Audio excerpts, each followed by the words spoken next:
I wanted to show you how my grandma makes her chicken and dumpling soup. Before I showed you how Erin's grandma makes her chicken noodle soup, or how she made her chicken noodle soup, I should say. And a lot of you are like, oh, that's what we call chicken and dumplings. So I decided to show you how I grew up eating chicken and dumpling soup. So this is my version from my grandma on my dad's side. What I have in here is a pound of cooked chicken that I just seasoned with pepper.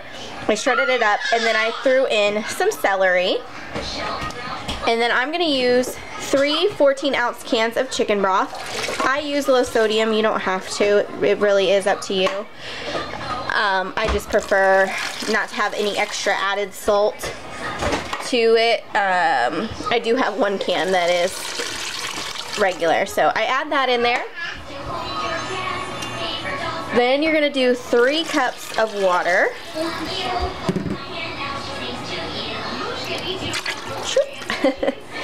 And then you're going to put in a small onion, more or less depending upon your preference. And I usually do carrots, but unfortunately I don't have carrots because I forgot to buy them. So today I'm just going to use corn and peas. I'm so mad that I forgot to buy carrots. Is I just take dried parsley flakes. You can use fresh parsley. That's generally how you should do it, but I don't go through it enough, so I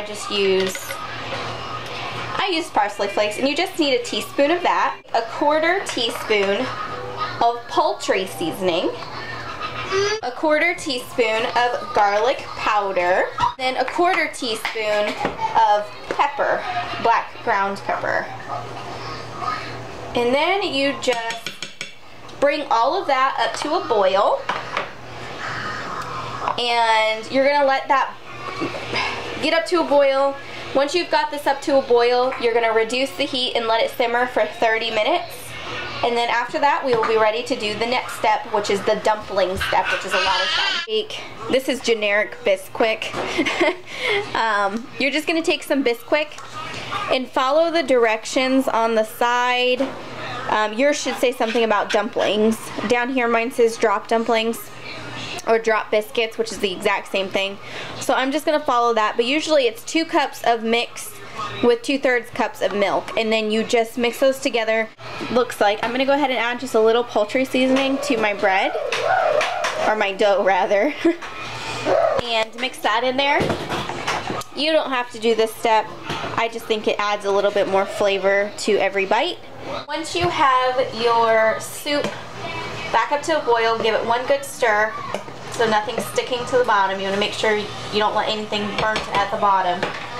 And what you're going to do is just take a little bit of your mixture and plop them right on top of your vegetables and your chicken. You don't want them to sink, you don't want to push them down, just plop them under and make sure they don't stick together. That's something you want to make sure you don't want to do. I try not to let them do that. So you just plop them right on top. I use about a tablespoon per size. And then you're going to simmer that for 10 minutes uncovered. You're going to put a lid over this and simmer for another 10 minutes.